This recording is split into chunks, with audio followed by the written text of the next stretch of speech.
ಕೋಲಾರದ ಠಾಣೆಯಲ್ಲಿ ಉಚಿತ ಹೆಲ್ಮೆಟ್ ಅನ್ನು ವಿತರಣೆ ಮಾಡಲಾಗಿದೆ. ಸಂಚಾರಿ ಪೊಲೀಸ್ ಠಾಣೆಯಲ್ಲಿ ಉಚಿತ ಹೆಲ್ಮೆಟ್ ವಿತರಣೆ ಮಾಡಲಾಗಿದೆ.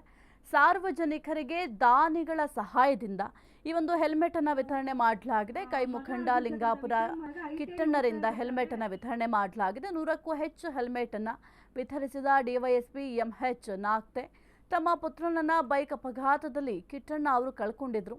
ಮಗನ ಹೆಸರಿನಲ್ಲಿ ಪ್ರತಿ ವರ್ಷ ಪುಣ್ಯತಿಥಿಯಂದು ಹೆಲ್ಮೆಟ್ ಅನ್ನು ವಿತರಣೆ ಮಾಡ್ತಾ ಬಂದಿದ್ದಾರೆ. ಇನ್ನು ರಕ್ತದಾನ ಶಿಬಿರ, ವಿದ್ಯಾರ್ಥಿಗಳಿಗೆ ಪುಸ್ತಕ ವಿತರಣೆ ಕಾರ್ಯಕ್ರಮ ಕೂಡ ಏರ್ಪಾಡು ಮಾಡಲಾಗಿತ್ತು. 7 ವರ್ಷದಿಂದ 10,000ಕ್ಕೂ ಹೆಚ್ಚು ಹೆಲ್ಮೆಟ್ ಅನ್ನು ವಿತರಣೆ ಮಾಡಿದ್ದಾರೆ. ಲಿಂಗಾಪುರ ಕೃಷ್ಣಣ್ಣ ಅವರ ಮಗ ಆಗಿರ್ತಕ್ಕಂಥ ವಿಕ್ರಮ್ ಮಗ ITI ಓದ್ತಾ ಇರಬೇಕಾದ್ರೆ ಇದೇ ರೀತಿಯಾಗಿ ಒಂದು ಗಾಡಿ ತಗೊಂಡವರು ದೊಡ್ಡ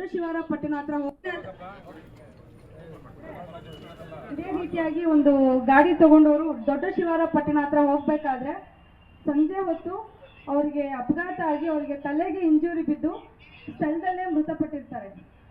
ಹಾಗಾಗಿ ಅದೊಂದು ಆ ಅಪಘಾತ ಏನಾಗಿತ್ತು ಅವ್ರ ಮನೆಗಾದಂತಹ ಗೋವರ್ಧನ್ ಸರ್ಗೂ ಕೂಡ